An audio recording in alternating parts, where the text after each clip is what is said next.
everybody, my name is Melody Johnson, and I just want to give a big shout out to the Century Martial Arts team for putting together this Facebook Live presentation. I am a 7th degree black belt underneath the Super Dan Anderson. He's the one who gave me my 7th degree black belt. I have been in the martial arts for 33 years, and I specialize in children's martial arts education. I actually own a company called SKILLZ Worldwide. We are a global company. We have over 1,100 schools and 26 countries. And I used to, before the quarantine, spend a lot of my time traveling all over the world, doing presentations and helping children's martial arts instructors up their level as far as teaching children. I come from a philosophy of building good behavior by desire versus building behavior by fear. And a lot of the teaching strategies that I use with martial arts instructors can carry over to parenting, teachers, and coaches of other sports. So today what I'd like to do is cover some details on how our martial arts instructors that I personally work with are applying these teaching strategies to their virtual Zoom classes to improve the connection and enhance the behavior of their students on the other side. And also I'm going to give you some tips on how this can apply at home as a parent, or also, like I said, as a teacher or a coach from other sports. So let's go ahead and get started. First things first is, when I approach my teaching strategies, I always talk about teaching with the brain in mind. What I want to do is I want to stimulate certain neurotransmitters in my student's brain that helps build good feeling. Those neurotransmitters are called dopamine, oxytocin, serotonin, and endorphins. So what I did is I put together 8 teaching skills that help trigger those good chemicals. Now that's going to build behavior by desire versus behavior by fear. To give you an example, behavior by fear would be something like if you're sitting during his Zoom meeting and you say, Johnny, listen, if you're not going to be sitting still, you're going to do 10 push-ups. Well, now sitting still is associated to a threat, and when he's doing those push-ups, there's going to be cortisol stimulated in his brain. And when you have cortisol in your brain, your learning capacity is very limited. It also creates anxiety and stress on the student. So I'd rather use some positive teaching strategies that stimulate good chemicals so that it enhances the learning and it attaches their martial arts training to really good feelings. So let's go ahead and get started, and thank you guys, everybody, for joining us. The first teaching skill is called healthy competition. There's no doubt we like to use each other to become a better version of ourselves, and this works really good in the virtual training format. So I'm going to relate all of these just to the actual warm-up section of the actual planner, because pretty much every single martial arts school out there, dance school, gym school, always starts out with a warm-up. And of course, these teaching strategies can be applied.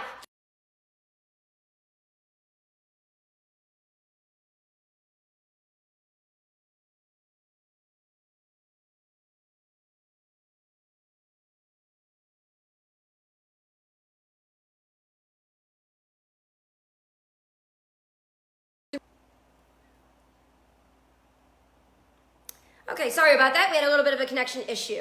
Let me just go ahead and turn off the internet right here. Okay, so again, we're talking about the first teaching strategy, which is healthy competition. So what our martial arts instructors are doing in their virtual classes during the warm-up is they'll say something like, okay, when we do these warm-ups, let's see who's going to be louder, boys or girls. So what I'm going to do is I'm going to unmute everybody. Now, boys, I want you to remain silent. Girls, you're going to do these push-ups, and I want you to count to 10 as loud as you can. Ready? 1, 2, all the way up to 10. Imagine mom and dad are in the other room and their daughter's on their virtual martial arts class, and all of a sudden they hear their daughter counting nice and loud. Then you say, okay, great, girls, now this next warm-up, I want the girls to be quiet, and I want the boys, you guys are going to count these squats out really loud. Ready? Go! And watch how loud the boys are counting. So when you pit 2 people against each other in a healthy way, it builds this like tribe-like enthusiasm, this tribe-like effort. The girls are going to count even louder because they are tribe now and they want to be louder than the boys. And vice versa. The boys are going to try really hard because they want to be louder than the girls. Now, this can apply to even parenting at home. And I used this with my son, especially when he was close to 2 years old. Right now, my son is 5 years old. But at 2 years old, at first he didn't like brushing his teeth, right? Most kids don't like brushing their teeth. So in order to get my son to brush his teeth better and longer, we did what's called healthy competition while we brush our teeth, our brush our teeth challenge. We each have these toothbrushes that when you press the button, it goes through a green light to start brushing your teeth, and then yellow lets you know you're getting close to being done, and then red is when you can stop, which means you brush your teeth long enough.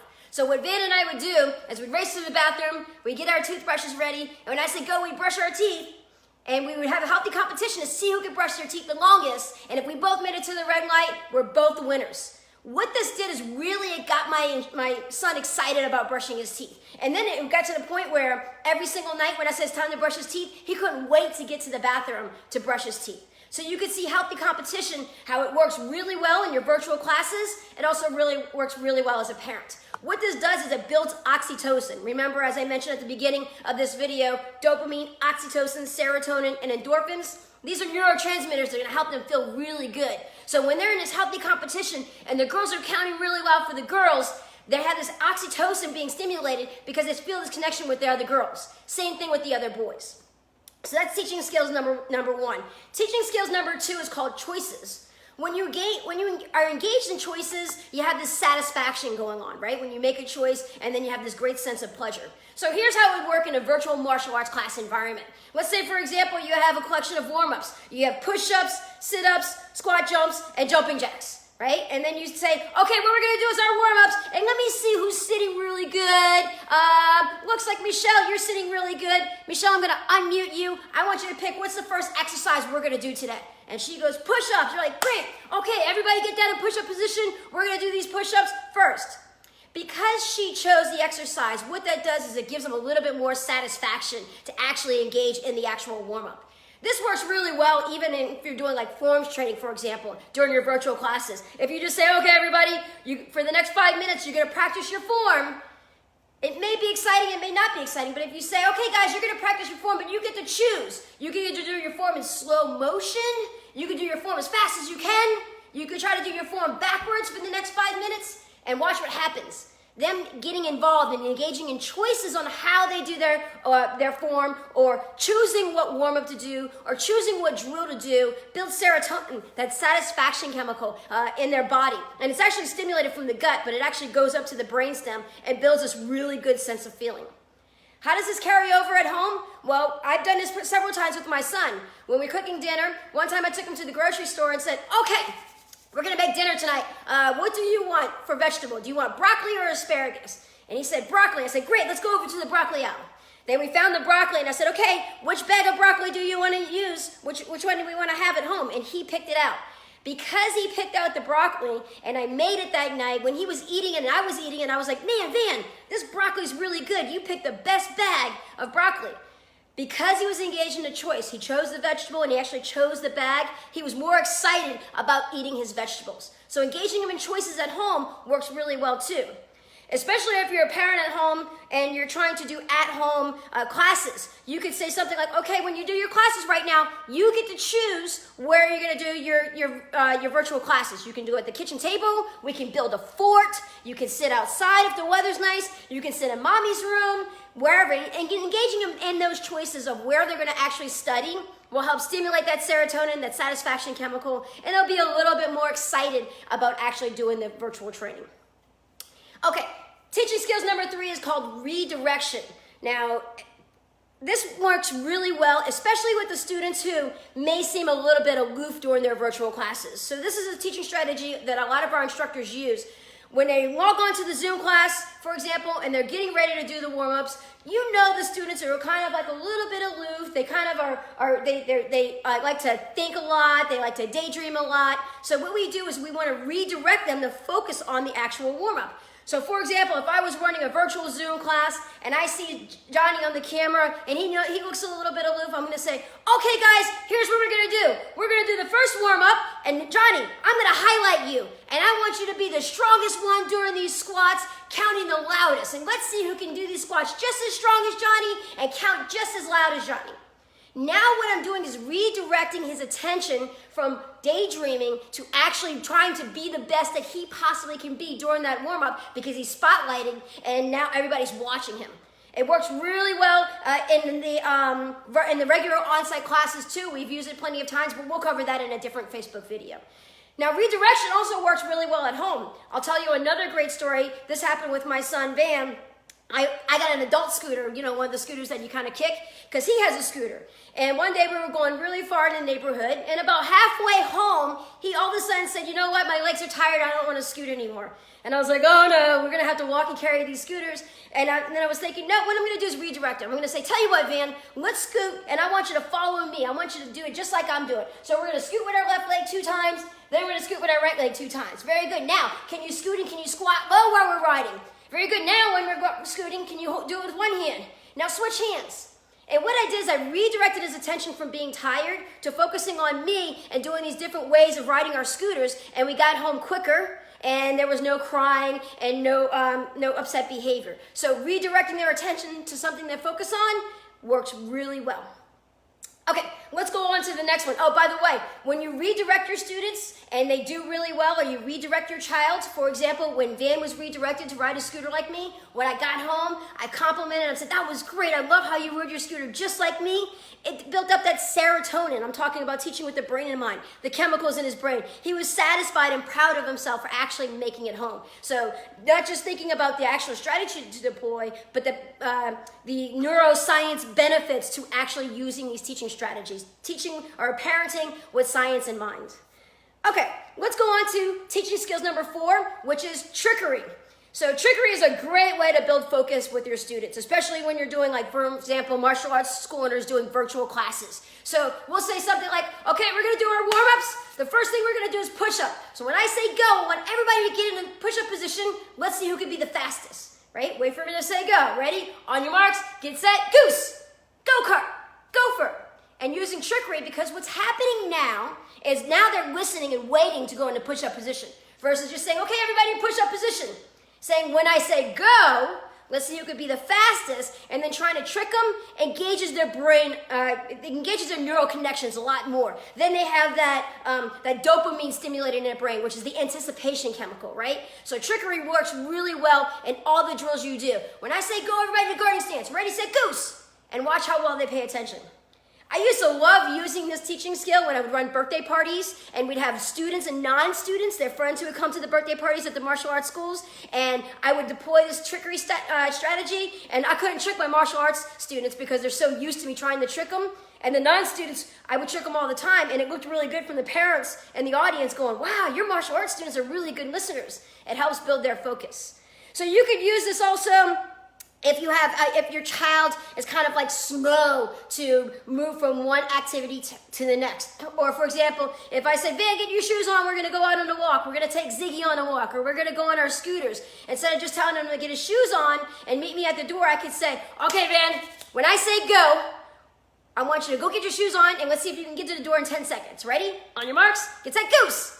And then tricking him, because now his attention is on not letting me trick him, and then quickly he's gonna shift from one thing to the next by getting his shoes on and running to the door. So trickery works really well as a parent because it helps build a little bit more of that bond. It's edutainment, it's making things funny. Kids like to be silly, they like you being silly. So try the trickery strategy, see how it works, not only at home, but also if you're working with kids. Okay, we're going on to teaching skill number 5, which is called up the rep. Up the rep also builds dopamine, which is that anticipation chemical, like wanting to get better.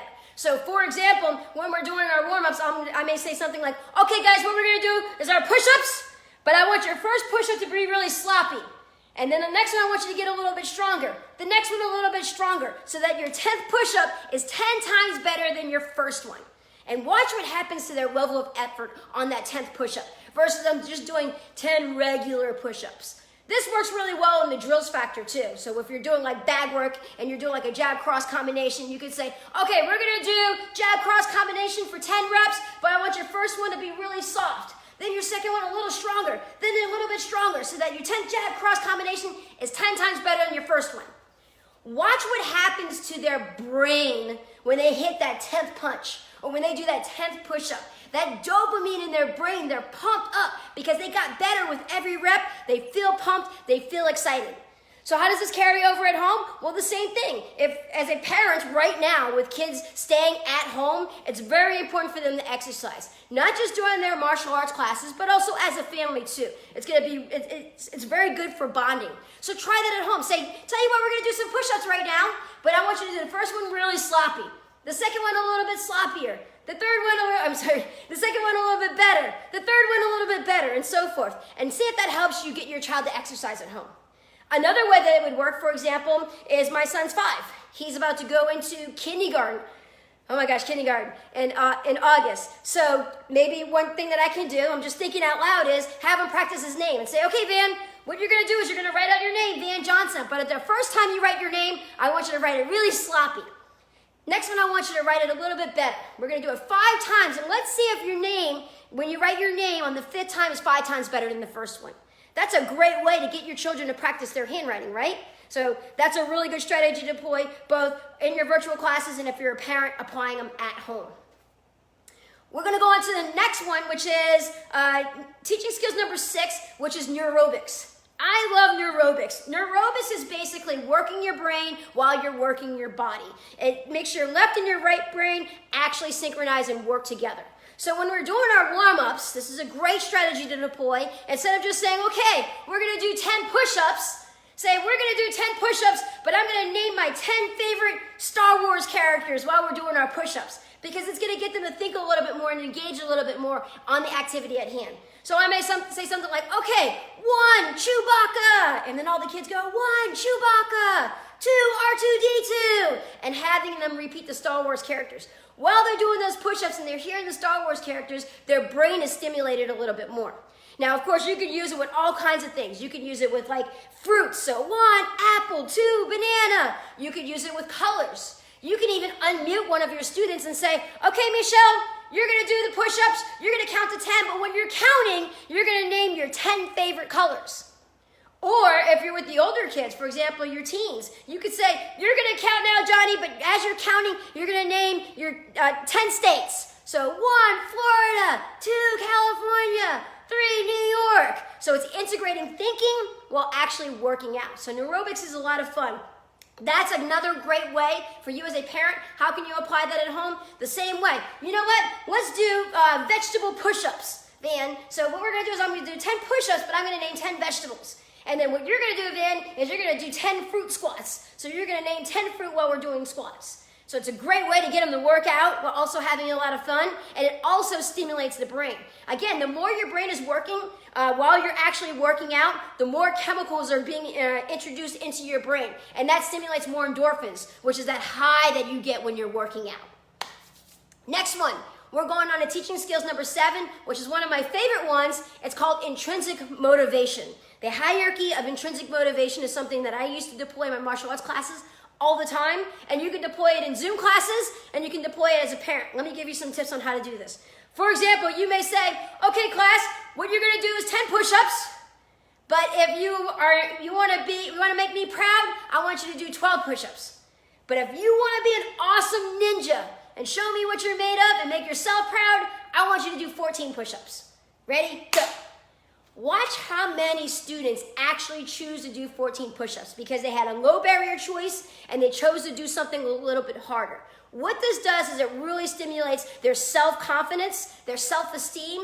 Those are great strategies on how martial arts does build up children in their emotional stage of development. So another thing you could do is, okay guys, what we're gonna do is we're gonna do 10 jab cross reps, but if you wanna be an awesome ninja, you're gonna do 12 jab cross reps. But if you want to make yourself proud and make me proud, I want you to do 14 jab cross reps. Even something just as simple as that is going to skyrocket their self-esteem, skyrocket their motivation, and skyrocket their confidence. And of course, raise your hand if you did 14 jab cross combinations. Oh, everybody did? You guys are awesome. I love it. Great job, class. This is also another way that you can get your children to work out at home. So if you're a parent and you're doing exercises, you could say something like, okay, we're only gonna do 5 push-ups. But if you wanna be strong, I want you to do 10. But if you wanna be awesome and show me what you're made of and make yourself proud, let's see if you could do 15 push-ups. Watch what happens when they choose to actually do more than what they have to. Their motivation, their enthusiasm is going to skyrocket. And again, that's building that chemical of dopamine, right? That's that anticipation of, I want to be better. I want to do more than what's expected of me. That's teaching with the brain in mind, and that's stimulating behavior by desire versus behavior by fear, right? Okay, going on to the final teaching skill of the day is extrinsic motivation. So intrinsic motivation obviously is being excited to do something to make yourself proud. Extrinsic is something external, right? So extrinsic motivation, for example, is, okay guys, we're gonna do these push-ups, and if everybody counts really loud and everybody's trying really hard, now I have you guys on mute, so I can't hear if you're counting loud, but I can see it on you. And if I see everybody trying really hard on these warm-ups and exercises, then I'll do 10 push-ups, and then you guys have to count them out for me. Kids like to see their role models suffer. They like to see the big guys, the adults, in pain, right? I remember one time I got up to go into the kitchen and I stubbed my toe on the coffee table, and my son fell on the floor laughing so hard. The reason why they want to see you in pain is just because it humanizes you. It makes you a little bit more gentler, a little bit more human to them. So if you can use extrinsic motivation and say, all right, if you try hard on these warm-ups, I'm going to do 10 push-ups. Or if everybody chooses to do 14 push-ups instead of 10, then I'll do 20 push-ups. So now there's an extrinsic motivation to them actually wanting to do more push-ups. And that's going to stimulate that dopamine in their brain. Okay, final one. Extrinsic motivation, extrinsic motivation. Going on to extrinsic motivation, how does this apply at home? Well, let me give you a couple of examples. Say that you have a conference call or a meeting and your kid wants to play. So you may say, nope, you have to give me 15 minutes. I need to do this call, and if you bother me, then you're going to be put in timeout. Well, that would be behavior by fear, right? So instead, you could say something like, tell you what, if you give me 15 minutes to do my conference call, when I'm done, I'm going to give you 15 minutes of playtime where you're in charge. We'll play whatever you want, and you can be in charge the entire time. Now they're extrinsically motivated. I do that with Van all the time. I need 15 minutes to get this done, and then you get 15 minutes of free play with me. He's going to go in the bedroom, be nice and quiet for 15 minutes, patiently waiting, because he knows extrinsically he has that motivation of getting to play with me when I'm done. So those are the teaching skills. Really quickly, I'm just going to go over them again. Number one, healthy competition, pitting team versus team, boy versus girl. It doesn't always have to be boy versus girl. It could be short hair versus long hair, right? High ranks versus low ranks. Those types of things work really well. As a parent at home deploying the strategy, who can brush their teeth the best, who can clean their room better, those types of things are going to stimulate oxytocin in your child's brain or your student's brain. Teaching skill number two is choices, engaging them in choices. You pick the next warm-up that you want to do. You may even just say, okay guys, the warm-ups are squat jumps, leg raises, push-ups, and jumping jacks. When I say go, you pick which warm-up you want to do first. Ready? Go. And then you can count them out. Some may be doing push-ups, some may be doing squats, some may be doing jumping jacks. Okay, now pick another one. Ready? Go.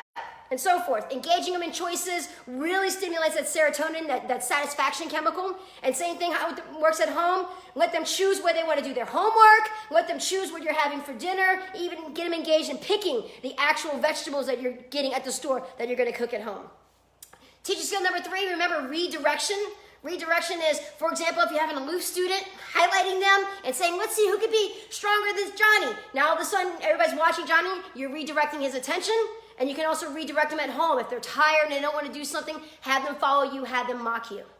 Teaching skill number four was trickery. Remember, on your marks, get set, goose, go for a go-kart. Those types of things are really fun, make class a little bit more exciting. Up the rep, remember, start really sloppy, work your way up through each rep. You're going to get a lot more effort that way. Number 6 is Neobux. Remember, getting the left and right brain to work together. So counting and saying your favorite fruit, favorite vegetable, naming a state, naming your favorite cartoon, your favorite movie. It's just going to get that warm-up to be a little bit more exciting. Number 7, remember, is intrinsic motivation. Give them a low barrier that they have to start with, but give them options to do a little bit more. Watch what happens to their confidence and their self-esteem. And then teaching skills number 8, extrinsic motivation, is if you try really hard on this, then I'll do 10 push-ups. Or at home, if you give me 15 minutes to do my conference call, I'm going to give you 15 minutes afterwards of free play. So hopefully these teaching skills give you some excitement. If you're a martial arts instructor, if you're a teacher, you're doing Zoom classes, hopefully that gives you lots of positive strategies to help build behavior by desire versus behavior by fear. Same thing at home. Hopefully you can think about how this can work at home if you're a parent, if you're an aunt, if you're an uncle, brother, sister. Try these strategies. I'm guarantee you they're going to make a huge difference in the relationship with your students and with your family members and your loved ones. So my name is Melody Johnson. Thank you guys very much for tuning in. Thank you so much, Century Martial Arts, for the opportunity to do this video. And if you want more great tips and strategies like this, make sure you jump onto my Facebook page. It's called Melody Johnson's Free Skills Tips. There's a link in this. And be sure to tag your friends, family members, colleagues, coaches, whoever you think will find this video valuable. Hopefully you guys are staying healthy, staying safe. Love you guys. Have a great day. Thank you.